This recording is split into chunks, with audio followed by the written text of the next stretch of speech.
네, 반갑습니다. 강승주의 급등 타이밍입니다. 우리 급등 타이밍은 대한민국 개인 투자자 분들께서 증시 현 시점에서 반드시 아셔야 되는 정보들과 그 수혜주 종목들에 대해서 말씀드리고 있습니다. 오늘 또 급등 타이밍 시청해 주셔서 감사드리고요. 영상 시청하시기 전에 좋아요 버튼 그리고 댓글까지 꼭 부탁드리고요. 구독 버튼 아직 안 누르신 분들 구독 버튼도 부탁드리도록 하겠습니다. 오늘 영상도 바로 진행해 보도록 하겠습니다. 최근 국내 증시 삼성전자와 함께 SK하이닉스까지 반도체 대형주의 아웃퍼폼 장세가 진행이 되고 있겠습니다. 현재 이제 작년 8월 기점으로 삼성전자가 특히나 굉장히 폭락을 하게 됐었는데 그때 이후로 이제 그 구간을 돌파를 하게 되면서 현재 지금 삼성전자 보유하고 있는 대부분의 투자자분들이 수익 전환을 하고 있는 그런 상황이겠습니다. 그래서 여러분들이 지금 현재 삼성전자 목표 주가를 어떻게 잡고 가야 되는지 지금 체크하셔야 되는 주요 포인트들 말씀드릴 수 있도록 하겠습니다. 그렇게 이제 진행이 되게 된다라고 하면은 우리들이 기대하는 10만 전자 돌파 가능성도 크게 열리게 될 것으로 기대가 됩니다. 영상 바로 진행해 보도록 할게요. 삼성전자는 AI 랠리에 외면을 당했죠. 그러면서 지금 이 AI 랠리에 다시 탑승하기 위한 결국에 AI 랠리에 외면을 받지 못했었던 거는 엔비디아에게 채택을 받지 못했기 때문이고 그 이유는 기술 경쟁력이 SK하이닉스와 마이크론 대비 낮았기 때문이겠죠. 그래서 이 근원적 기술 경쟁력을 확보를 하는데 지금까지 3년 동안 집중을 하게 되었습니다. 드디어 엔비디아 퀄 테스트 통과 확정이 된 것으로 나타나고 있습니다. 그러면서 내년이 이제 그 다음 세대인 HBM4 상용화 시기로 볼 수가 있게 되는데 지금 이 상용화 시기에 AI 반도체 시장 후반전에 돌입을 하게 된다. 전반전은 SK하이닉스의 압승이었다라고 하면은 삼성전자가 이 후반전에서 지금까지의 저력을 보여줄 수가 있을 것이냐가 관전 포인트가 되겠죠. 마이크론이 지금 현재 HBM4 퀄 테스트에서 난항을 겪고 있습니다. 그러면은 엔비디아 입장에서도 HBM4 물량이 굉장히 적어지게 되는 건데 지금 이 HBM 같은 경우는 세대수가 계속 넘어가겠죠. 그러니까 SK하이닉스 같은 경우도 지금 이 기술력이 높고 만들고 있는 HBM이 전부 다 팔린다라고 하더라도 그 생산 라인이 뭐 몇 년, 5년, 10년 동안 계속 써먹을 수 있는 게 아니에요. 세대수가 밀리면서 지금 현재 선단 HBM 바로 전 세대인 HBM3 같은 경우는 전혀 쓰이지 않기 때문에 이 캐파를 추가 투자를 하게 된다라고 했을 때 향후 이 설비가 무용지물이 될 수가 있어요. 그러다 보니까 지금 현재 이 추가 투자는 신중하게 진행이 되어야 되겠고 결국에 이 물량이 삼성전자로 대규모로 넘어올 수 있지 않을까. 그래서 내년 상반기가 이제 삼성전자 추가 랠리의 분기점이 될 것이고요. 역대 최고가 돌파 기대감이 이때 굉장히 강력하게 나타나게 될 것이다. 체크를 하실 수가 있겠습니다. 삼성전자가 경쟁력을 회복을 하고 있겠죠. 현재 과거 살펴보게 된다라고 했을 때 2020년 팬데믹으로 인해 가지고 경기 침체가 나올 것을 막기 위해 주요국 정부가 현금을 살포를 하게 되었죠. 그러면서 역대급 인플레이션이 형성이 되게 되었는데 지금 이 팬데믹을 부양 정책을 통해 가지고 물가가 좀 올라가는 거는 괜찮았었는데 러시아 우크라이나 전쟁이 겹치고 또 다른 이제 전쟁으로 이스라엘 전쟁 같은 경우도 겹치게 되면서 에너지나 곡물이나 해운 운임료 가격이 폭등을 하게 되었어요. 그래서 역대급 인플레이션이 형성이 되게 되었고 그래서 이 물가를 잠재우기 위해서 2022년 이후부터 해가지고 미국이 금리 인상에 돌입을 하게 됩니다. 그래서 지금 글로벌 주요국 경기 같은 경우는 금리를 인상을 대대적으로 하게 되다 보니까 경기 둔화 국면으로 진입을 하게 된 거예요. 여전히 지금 유럽 주요국들 같은 경우는 경기 둔화를 벗어나지 못하고 있어요. 우리나라 같은 경우도 마찬가지고요. 팬데믹을 통해 가지고 PC나 스마트폰 같은 그러니까 이제 비대면 수요가 급증을 하게 되면서 뭐 재택근무를 많이 하고 그러면서 이제 집에서 집에서 학교 등교를 안 하고 집에서 수업을 듣고 이러면서 이런 것들 해야 되다 보니까, 그리고 이제 나가서 술도 못 마셨죠. 술집이랑 닫았고 뭐 중국 같은 경우는 셧다운령 이런 거 내리다 보니까 할 수 있는 게 뭐 집에서 게임밖에 없었다. 그러니까 지금 이제 고성능의 PC라고 하던가 스마트폰 같은 이런 IT 디바이스가 대거 교체 사이클이 진행이 되게 됐었고요. 그러면서 지금 이때 대거 교체를 했다 보니까 현재 돌아와줘야 되는 이 IT 전방 산업의 판매량이 부진해요. 그래서 이때 지금 삼성전자가 다 해먹고 지금 범용 반도체 쪽에서 실적이 굉장히 잘 나타나지를 못하고 있다라고 하는 거겠죠. 그러는 가운데 2022년 말에 생성형 AI 챗GPT가 등장을 하게 되었고, 빅테크가 이제 이 AI 데이터 센터의 투자에 수요가 폭발을 하게 된 겁니다. 그래서 글로벌 경기 둔화 상황 속에서도 이 기업용 반도체 시장은 역대급 성장을 이어나가게 된 거예요. 그래서 지금 엔비디아 같은 경우는 AI 반도체 시장을 독점을 하게 된 거고, 그래서 삼성전자 같은 경우는 이 AI 반도체 쪽으로 HBM을 3년 동안 공급을 하지 못하게 되었다. 그래서 지금 현재 이 엔비디아 공급망에 진입을 한 SK하이닉스, 마이크론, 특히나 지금 이제 제일 공급 사업자가 된 SK하이닉스 같은 경우는 엄청난 신고가 랠리를 이어나가게 되는 것이고, 삼성전자만 지금 이제 2021년 당시 최고점이죠. 이 구간을 여전히 못 뚫고 있는 그런 상황이다. SK하이닉스나 마이크론은 엄청나게 올라가고 있는 그런 상황이겠죠. 그래서 지금 한 2년, 3년 동안은 삼성전자가 근원적 기술 경쟁력을 회복하는데 집중을 하게 되었습니다. 그러니까 사실 D램이라고 하던가 글로벌 메모리 시장 같은 경우는 삼성전자가 지난 몇 년 동안 경쟁을 해보니까 세계 최고의 기술력을 무리해가지고 가질 필요가 없겠구나. 어차피 그냥 설비 대량으로 까가지고 가격 낮추고 가격 경쟁력 통해가지고 상대방보다 물량 많이 확보하고 그러면서 수익성 확보하고 이걸 통해가지고 이제 경쟁력을 확보를 해 나가는 거구나 라고 이제 하면서 삼성전자의 D램 이 기술력이 이미 일찍이 몇 년 전부터 SK하이닉스에게 세계 최초 타이틀을 넘겨주게 되었어요. 근데 지금 현재 이 개발 1년 반 만에 드디어 삼성전자가 엔비디아 HBM3 12단 쪽으로, 이게 지금 현재 최신 적용이 되고 있는 HBM이죠. 이게 이제 퀄 테스트를 통과를 하게 되었습니다. 일단은 이 HBM3 12단 같은 경우는 끝물이에요. 내년부터 해가지고 HBM4 쪽으로 전환이 되기 때문에 물량은 적습니다. 대신에 HBM 성능 경쟁에 참전했다는 것 자체가 의미가 있다. 그래서 HBM4 내년 상용화 국면에서 삼성전자가 본격적으로 납품을 하게 될 것으로 기대가 되고 있습니다. 말씀드렸었던 것처럼 SK하이닉스가 지금 물량이 아무리 잘 팔리고 있다라고 하더라도 이 캐파 투자가 수조 원 단위로 수십조 원 단위로 진행이 되고 있기 때문에 이 메모리 반도체 시장 같은 경우는 오버페이하는 순간 경쟁에서 그 다다음 세대에서 확 밀려버리는 경우들이 굉장히 많아요. 그래서 지금 이 캐파 투자가 추가적으로 어렵다. 그래서 세대가 넘어가게 되면 구형 설비가 될 수가 있기 때문에 엔비디아는 HBM 쪽으로 목이 마를 수밖에 없겠고, 계속적으로 삼성전자와의 퀄 테스트를 엔비디아 입장에서도 적극적으로 추진을 해야 되는 이유는 분명하다라고 하는 거겠죠. 삼성전자만 급한 게 아니다라고 하는 거예요. HBM이 지금 물량 같은 경우는 너무 막 이제 주문이 밀려들고 있는데 이 HBM 공급망이 없기 때문에 지금 부진한 상황이겠고, 그래서 지금 현재 메모리 중에 압도적인 사업자인 삼성전자가 HBM 공급망에 합류를 해주게 된다라고 했을 때 지금 현재 AI 반도체 병목 현상이 풀릴 수가 있을 정도의 그런 압도적인 물량을 제시해 줄 수가 있게 될 것으로 보인다라고 하는 거겠죠. AI 반도체 전체 패키지에서 HBM의 부가가치는 절반가량입니다. 그러니까 지금까지 메모리 반도체는 부수적인 것에서 AI 반도체에서 HBM 같은 경우는 아주 주도적인 그런 성격으로 변하고 있어요. HBM이 없으면은 지금 현재 AI 반도체 성능은 불가능하기 때문이겠죠.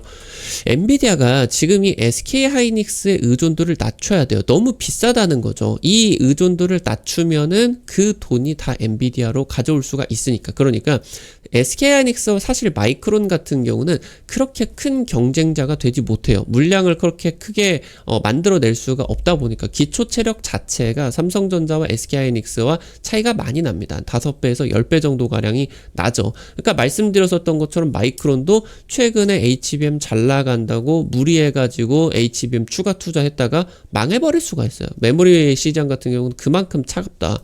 그래서 지금 이제 이 SK하이닉스와 필적할 수 있는 물량을 만들어줄 수 있는 삼성전자가 HBM을 이제 퀄테스트를 통과하는 게 엔비디아 입장에서 굉장히 절실한 거죠. 이 의존도를 낮추면 이 비싼 HBM 가격을 낮출 수가 있겠고 AI 반도체에서 수익성을 더 극대화할 수가 있기 때문에 그래서 단가 협상에 유리한 고지에 오를 수가 있다. 현재 HBM 시장 같은 경우는 향후 10년 동안 3배 이상이 더 커질 것으로 전망이 되고 있어요. 그래서 지금 200조 시장 2030년 초반때 200조 시장을 형성을 하게 되면서 지금 현재 이 범용 디램 시장을 뛰어넘는 지금 전체 메모리 시장에 있어서 핵심 시장으로 성장을 하게 됩니다. 최근까지 폭발적인 성장을 하기는 했지만 지금부터 훨씬 더 커지게 된다. 수백조 원 단위로 이 시장이 커지게 된다. 삼성전자가 이 HBM의 코어 다이를 다들 아시다시피 10나노 6세대로 투입을 하는 승부수를 펼쳐지게 됐었죠. 그러니까 지금 현재 범용 D램을 이제서야 만들어내게 됐는데 이거를 훨씬 더, 그러니까 이 D램을 쌓아가지고 만들 수가 있는 HBM에 넣는 승부수를 넣게 된 겁니다. 그러니까 이 D램이 수율 같은 경우는 한 90%대가 나와주게 된다라고 했을 때 평균적으로 볼 수가 있는데 HBM 같은 경우는 D램의 수율이 90% 그 이상을 굉장히 크게 올라가줘야 수율이 나와. 그러니까 이 12단을 쌓는다라고 했을 때 이 12단 중에 하나만 불량이 나게 된다라고 하더라도 이 전체 패키지가 불량이 나버릴 수가 있기 때문에 그 비싼 수천만 원짜리 AI 반도체가 불량이 될 수가 있기 때문에 HBM에 있어서 코어 다이인 기본 D램의 수율의 극대화가 굉장히 중요합니다. 지금 현재 그렇기 때문에 SK하이닉스나 마이크론 같은 경우는 HBM3 12단 현재 세대죠. 이 5세대를 유지하는 결정을 내리게 됐었고 HBM4 2부터 그 차차기부터 해가지고 6세대를 도입을 할 것으로 결정이 됐죠. 지금 근데 삼성전자 같은 경우는 경쟁사 대비해가지고 압도적인 캐파 투자 능력, 심지어 SK하이닉스보다 기본 한 5배 정도는 캐파 투자를 가지고 있기 때문에 지금 이제 굉장히 이쪽에서 물량을 높여주는 게 AI 반도체 전체 시장에서 굉장히 중요합니다. 그래서 최근에 이 평택 공장에서 지금 삼성전자가 대규모 증설, 이 10나노 6세대의 대규모 증설을 돌입을 했다라고 하는 거는 HBM4 쪽에서 지금 승부를 건다라고 하는 거겠죠. 그래서 삼성전자가 지금 이제 일단 3 퀄테스트 같은 경우는 통과를 했고 지금 HBM4 같은 경우도 퀄테스트 통과가 유력한 상황에서 여기서 SK하이닉스를 완전히 추월을 해버리지는 못해도 마이크론을 뛰어넘는 유의미한 점유율만 확보를 하게 된다라고 했을 때 지금 삼성전자 같은 경우는 HBM4부터 6세대를 투입을 하고 SK하이닉스 같은 경우는 이 HBM4 2부터 6세대를 도입을 하죠. 그러니까 기술적으로 삼성전자가 성숙도를 가질 수가 있어요. 그렇기 때문에 그 차차기인 HBM4 2 경쟁부터는 지금 삼성전자가 우위를 잡게 될 수가 더 높은 수율과 함께 지금 이제 대규모로 물량들을 깔아놨기 때문에 거기에서 이제 비용 절감이라고 하던가 이런 거를 통해 가지고 이제 이 점유율에 있어서 우위를 잡게 될 것으로 보이게 된다라고 하는 거겠죠. 지금 엔비디아 같은 경우는 HBM4 퀄테스트가 내년 1분기 정도에 이제 마무리가 되게 됩니다. SK하이닉스 같은 경우는 이제 작년 샘플을 제공을 해가지고 거의 퀄테스트 통과가 임박한 것으로 보여요. 근데 지금 마이크론 같은 경우는 HBM4에서 엔비디아의 요구사항을 지켜주지 못하고 있다라고 하는 지금 외신 보도들이 나타나고 있겠습니다. 지금 현재 엔비디아의 제 두 번째 HBM 공급자였죠. 그러는 가운데 있어서 SK하이닉스의 퀄테스트 같은 경우는 거의 통과가 된 것 같은데 공급 계약을 미루고 있어요. 아마 이 HBM4 같은 경우는 워낙 기술적으로 어렵기 때문에 가격이 한 30% 이상 올라갈 것으로 예상이 되고 있어요. 3E보다. 그렇기 때문에 이게 너무 비싸지게 된다라고 했을 때 엔비디아의 수익을 갉아먹을 수가 있겠죠. 그러니까 공급 계약을 미루면서 삼성전자 퀄테스트를 기다려주고 있다. 마이크론의 좀 이제 성능 향상을 기다려주고 있는 것으로 볼 수가 있겠죠. 그러니까 지금 현재 엔비디아 그리고 TSMC, SK하이닉스까지 이어지게 되는 AI 반도체 삼각동맹이다라고는 하겠지만 사실 HBM의 가격이 너무 비싼 상황에서 의미가 없죠. 삼성전자가 의미 있는 물량을 가져오게 된다라고 했을 때 금방 공급자를 넘겨주게 될 수가 있을 정도로 이 시장은 차갑다. 그래서 삼성전자의 대규모 공급 가능성이 지금 굉장히 높아지고 있는 그런 상황이겠고, 현재 지금 SK하이닉스나 마이크론 대비해가지고 삼성전자가 HBM 쪽에 적극적인 그런 대응이 실패를 했기 때문에 저평가를 굉장히 크게 받고 있어요. 근데 이번 시기 때 저평가 탈피를 하는 부분들을 넘어서 앞서 말씀을 드렸었던 것처럼 HBM4E에서는 지금 이제 이 기술적 성숙화에 따라 가지고 제일 공급자로 올라설 수가 있다. 오히려 여기서 프리미엄까지 삼성전자 쪽으로 붙는 것을 기대를 해야 된다라고 하는 거겠죠. 아직 이제 많이 올라갔지만 아직도 배고프다. 엔비디아가 지금 현재 메모리 업체들에게 HBM4 데이터 처리 속도를 10기가비트 이상으로 높여달라 요청을 하고 있어요. 현재 삼성전자 같은 경우는 앞서 말씀을 드렸었던 6세대 차세대 코어 다이를 적용을 하게 되면서 최대 속도 기준으로 삼성전자 같은 경우는 11기가비트, SK하이닉스 같은 경우는 10기가비트로 SK하이닉스의 HBM은 성능 향상이 지금 요구가 되고 있는 그런 상황입니다. 그래서 SK하이닉스 같은 경우는 지금 5세대 D램으로 지금 이 HBM4를 만들기 때문에 최대 속도를 개선을 하는 게 좀 어려울 수가 있어요. 세대수 차이가 있기 때문에 한계가 있을 수밖에 없겠죠. 그럼 여기서 HBM4 쪽으로 이 최대 속도를 엔비디아가 요구를 하는 정도로 높이지 못한다라고 하면은 지금 만약에 높이게 된다라고 하더라도 뭐 오버클럭이나 이런 걸로 진행이 될 수가 있기 때문에 수율이 좀 낮아질 수가 있겠죠. 그럼 삼성전자와 비슷한 입장에서 이 차세대 경쟁이 진행이 될 수가 있게 된다라고 하는 겁니다. 그래서 여기서 1위 공급자의 지위를 넘겨줄 수가 있겠다. 삼성전자 쪽으로. 그래서 지금 삼성전자 같은 경우는 이번 달에 엔비디아에게 HBM4 샘플 납품 들어가게 됩니다. 그래서 지금 이 내년 상반기부터 해가지고 AI 메모리 시장이 지각 변동을 하게 된다라고 하는 거겠죠. 증권업계 현재 내년 상반기가 HBM이 아닌 범용 메모리의 단기 업황이 최고조에 이르를 것으로 분석이 되고 있습니다. 삼성전자, SK하이닉스 실적 굉장히 좋아질 거예요. 내년 상반기 때. 근데 HBM4 기대감, 그러면서 여기에다 내년 상반기 범용 메모리의 실적이 회복이 확인이 되는 그런 구간들이 내년 상반기 때 나타나겠죠. 그러면서 HBM4 실적 같은 경우는 내년 하반기부터 해가지고 본격적으로 반영이 되게 될 겁니다. 그래서 내년 상반기에 이 HBM4 실적 같은 경우 그런 엔비디아의 성장률, 그러면서 HBM 공급량 이런 것들 추론이 돼가지고 내년 상반기에 선반영이 해당 주가에 들어가게 돼요. 그래서 내년 상반기가 이 HBM4 선반영에다가 범용 메모리의 고점이 실적이 회복을 확인을 하는 그런 구간이 진행이 되고 있기 때문에 이 구간을 여러분들이 삼성전자 주가의 신고가 가능성이 가장 높은 구간으로 살펴보셔야 된다라고 하는 거겠죠. 그래서 삼성전자가 이제 엔비디아에게 공급을 하고요. 그리고 브로드컴과 구글 같은 빅테크로의 납품이 내년 상반기 때 본격적으로 확대가 되게 됩니다. 그래서 여기서 어닝 서프라이즈 기대감이 나타나게 되면서 실적의 기대감도 나타날 수가 있겠다. 특히나 내년에 또 하나 기대를 할 수가 있는 거는 관세 효과죠. 관세 효과. 지금 미국의 트럼프 반도체 관세를 가하게 되면서 이 반도체가 만약에 뭐 하나에 100만 원에 팔렸다라고 하면은 뭐 관세를 20% 매긴다. 그러면은 이거를 관세를 소비자에게 전가시켜 버리죠. 반도체 기업들이. 그러면은 이거를 이 가격을 높여 버리는 거예요. 한 115만 원, 뭐 120만 원 이렇게 높여 버리게 되는 거죠. 그러면은 관세에 따라 가지고 마치 물가가 올라가는 느낌으로 매출이 뻥튀기가 될 수가 있어요. 그래서 내년 상반기 때 관세, 올해 하반기부터 해서 본격적인 그런 실적 확인 구간들이 진행이 될 때 관세 영향이 본격적으로 진행이 되게 되겠고, 그에 따라서 어닝 서프라이즈 기대감도 녹여들 수가 있겠다. 여러분들이 해당 부분 반드시 추적을 하면서 진행을 하셔야 되겠습니다. 오늘 이제 삼성전자 관련된 여러분들이 살펴보셔야 되는 목표 주가들, 그런 것들을 이제 살펴보실 때 체크를 하셔야 되는 중요한 일정, 그러면서 이제 메모리 업황, 이런 부분들까지 체크를 해드릴 수가 있게 되었습니다. 우리 급등 타이밍 오늘 또 시청해 주셔서 감사드립니다. 여러분들에게 다양한 투자 관점 제시해드리기 위해서 매일 노력하고 있는데요.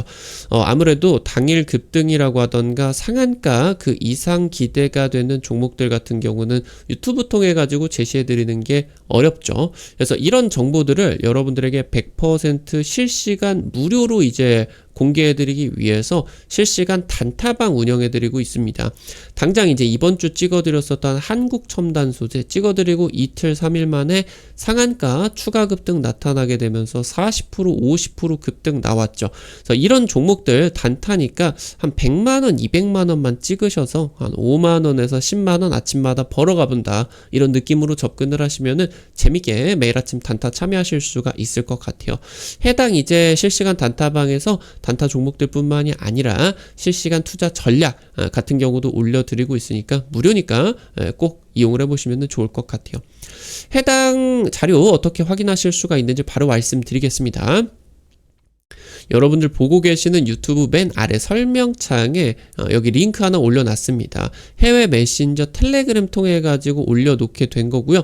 이거 링크 누르시면은 무료 설치부터 입장까지 전부 가능하시니까 놓치지 마시고 꼭 도움 받아 봐보시면은 좋을 것 같습니다. 우리 급등 타이밍 오늘 또 시청해 주셔서 감사드립니다. 여러분들 실전 계좌에 직접적으로 도움이 될 수가 있는 주요 정보들 드리기 위해서 매일매일 노력하고 있는데요. 오늘 영상도 도움이 되셨다라고 하시는 분들 좋아요 그리고 댓글 남겨주시는 거 잊지 마시고 꼭 부탁드리도록 할게요. 여러분들이 남겨주시는 좋아요, 댓글 하나하나 급등 타이밍에게 정말 큰 도움 됩니다. 다시 한번 부탁드리고요. 구독 버튼 아직 안 누르신 분들 구독 버튼 누르시면은 급등 타이밍의 최신 주식 정보들 누구보다 빠르게 확인하실 수가 있게 됩니다. 오늘 또 영상 시청해 주셔서 감사드리겠습니다. 지금까지 급등 타이밍이었습니다. 감사합니다.